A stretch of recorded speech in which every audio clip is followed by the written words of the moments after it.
Hey, this is a Schwinn build-up that I had a few weeks ago. Basically, I just needed to do a sort of a BMX style build-up. So this is how I got it. It was in pretty rough shape, as you can see by the chain, and there are a few scratches here and there. But funnily enough, it actually still had the plastic protector on the head tube badge. I've seen this a few times, sometimes with the chainstay protector, sometimes the head tube badge. It's pretty strange to see. The right hand shifter was all gummed up, so that needed fixing as well, but I go over that soon. I normally start by cutting the cables, just makes it a lot easier to get them out.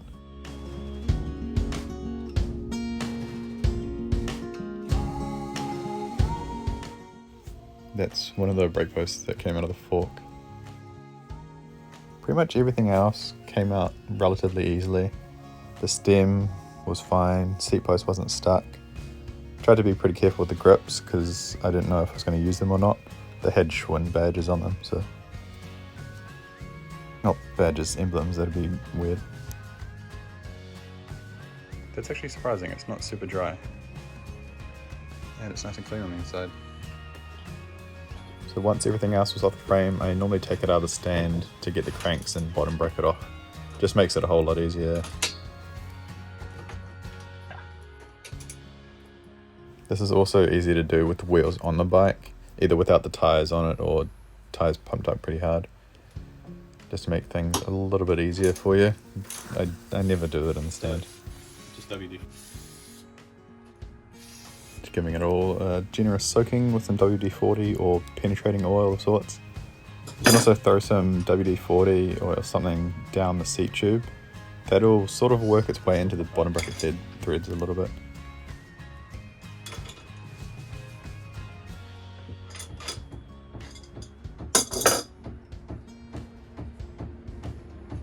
So this side came off pretty easily.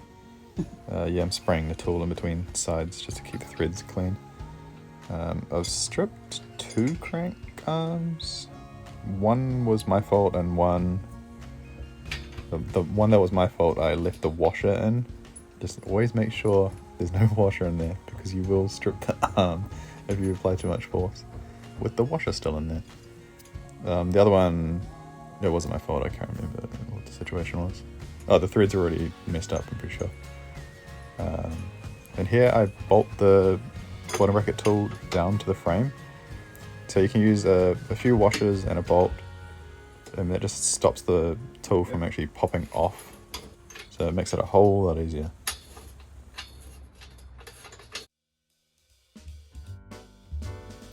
Just going for a pretty simple 1x7 setup with the Surly stainless steel single speed sort of 1x chainring, so it doesn't have any ramps and it's got pretty deep teeth, really thick as well.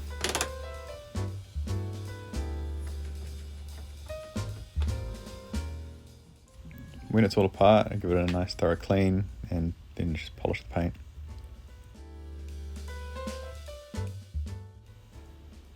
This is just a turtle wax polish, just a cream, really light polish.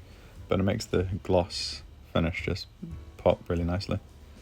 And then the water beads off it and makes it easy to clean, and it feels really, really nice as well.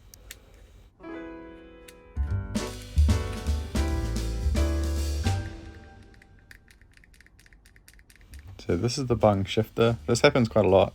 It's normally just some old grease that's gummed up one of the pawls and basically just doesn't allow it to click through the gears properly.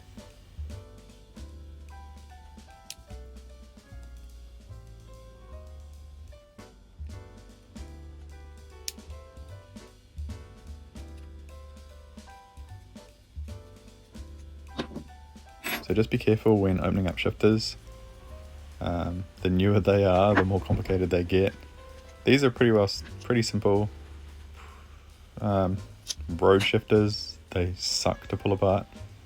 So just be careful because springs will pop everywhere. And so yeah, just use some WD-40 to clean it up. But WD-40 is not kind with plastic, so you gotta make sure you flush it off.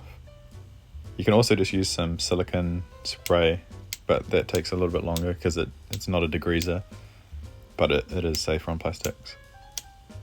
So after the WD-40, yeah, clean it off as much as you can. Either spray it with some silicone, and then I use lithium grease, which is safe for use on plastics and rubber and stuff. Just make sure that it is safe to use with plastic. Otherwise, over time, it will sort of deteriorate the plastics. It does take a long time, but it's better safe than sorry.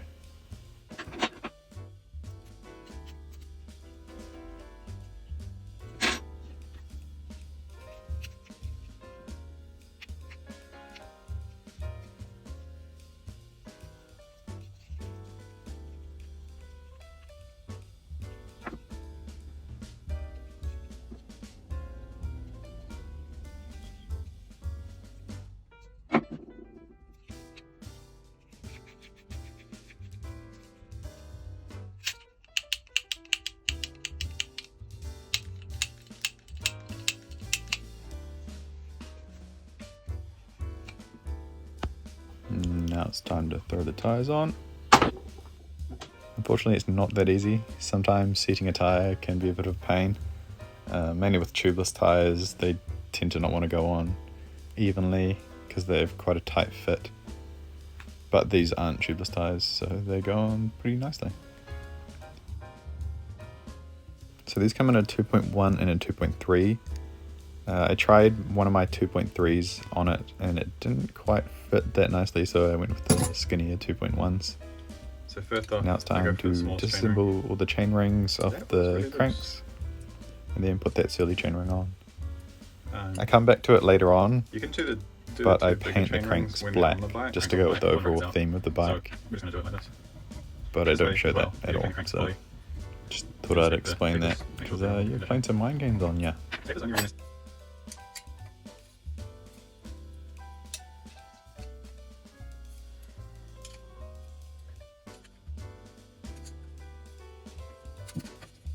So this inside one here. Now, depending on your chain line, on the outermost point, bottom bracket, we're just going to put it on the inside there. So apart from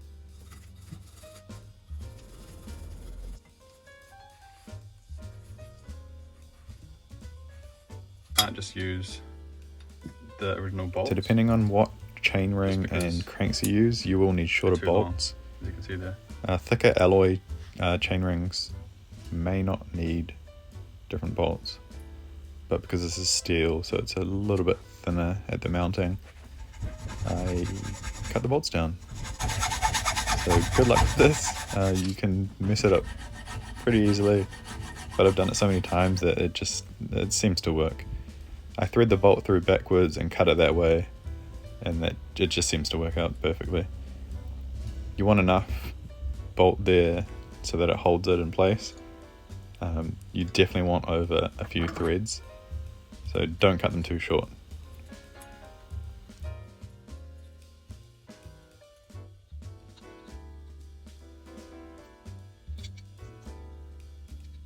So these worked out easy as, I didn't mess any of them up. And then bam, all done.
So this looks disgusting. I wouldn't put this back on a bike. So it needs to be stripped apart, degreased, then re-lubed and put it back together. So this jug of stuff, it's degreaser, so you can dilute it down so it's safe on alloys.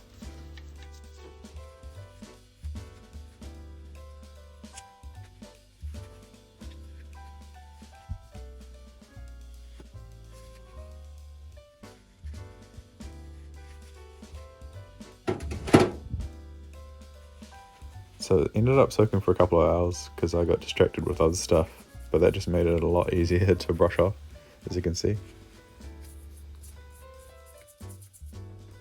This is it all rinsed off. So I did use... But it turned out beautiful. As you can see here, like all of the grease from inside of it even has come out. So then it's time to get rid of the green fork. So I just scuffed the back and gave it a quick paint job. I did a couple of coats.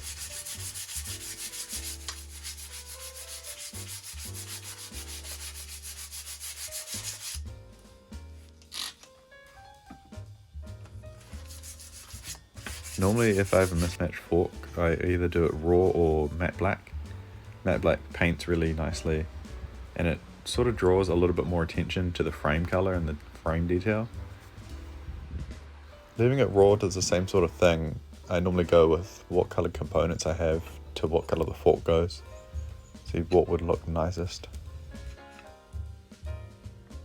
Because this isn't the original fork, it's quite a bit longer, so I've made this spacer, which is basically just some alloy radiator piping that I've cut down with a pipe cutter.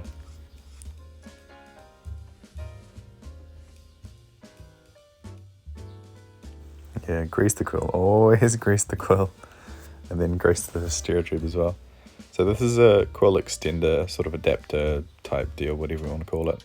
And just a BMX stem to fit with the pit bike bars. Let me go with the middle hole.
I don't know if you can see or notice, but there's a barrel adjuster that's missing on the right brake lever, and I'm just assembling it like I'm just going to find one magically.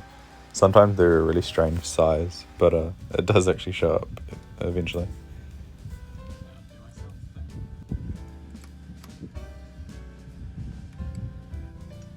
So for this part, you don't have to hold the brake pad in your mouth, but I like to do a quick adjustment of the brake pads before running the cables. Just a quick rough up of sort of the pad distance to the rim, and then the caliper alignment as well. So the crank arms are now magically black and there's no chainring.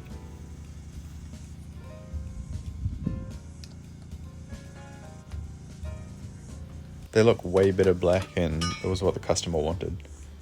But definitely the right choice with the black handlebars, black fork, black seat post. Black cranks was the way to go.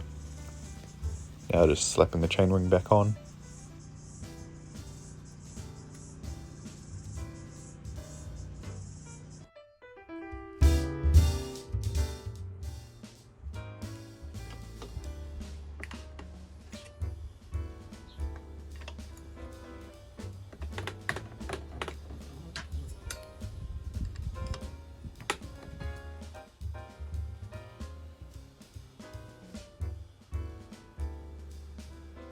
So this is kind of a finicky part of the build. You don't want them to be too long, and you also don't want them to be too short. Too short can be more damaging than having them too long, but when the cable is too long, it affects the lever feel pretty badly. So you want nice smooth curves, and you don't want an excess of cable.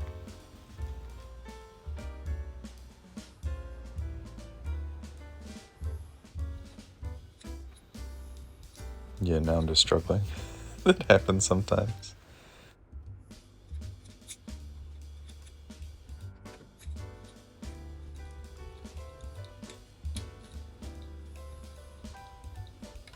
Oh, and look, I found the barrel adjuster.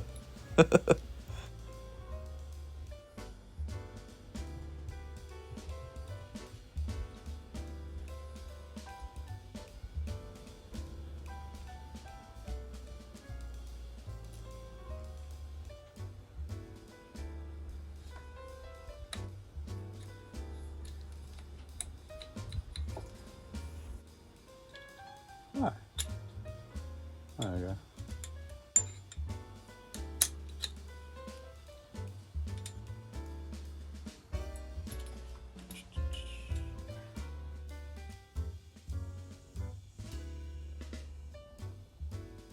Just to grease things up a little bit. Damn it, Mikey. I can see. Got a lot on Instagram. Damn it, Mikey.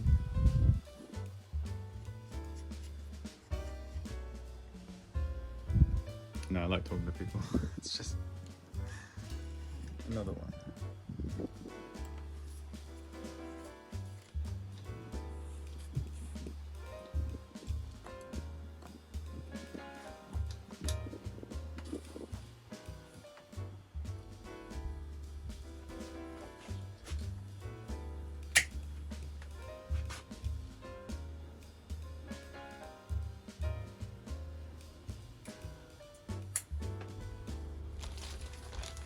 Before I move onto the gear cable, I should probably put the chain on.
I did a close-up here and I didn't even realize that these are the wrong grips. But here it is all done. Unfortunately for me, it's too small for me, so I couldn't really take it for a nice long test ride and get some good riding footage of it. But it did ride beautifully, even though it was probably 3 sizes too small for me.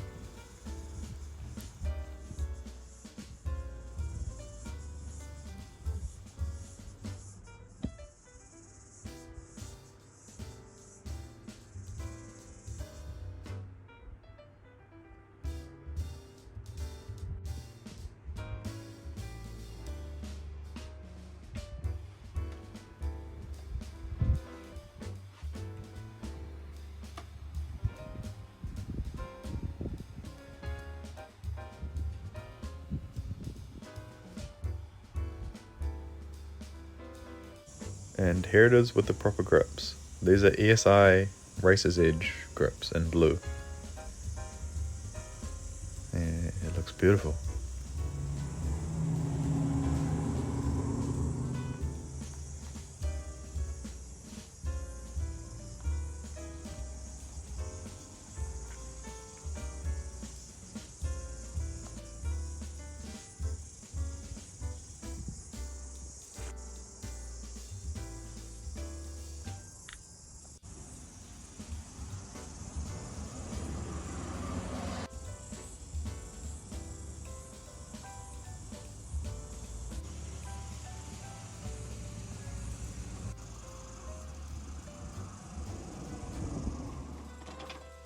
And that's about all I can show you of this old Schwinn, unfortunately.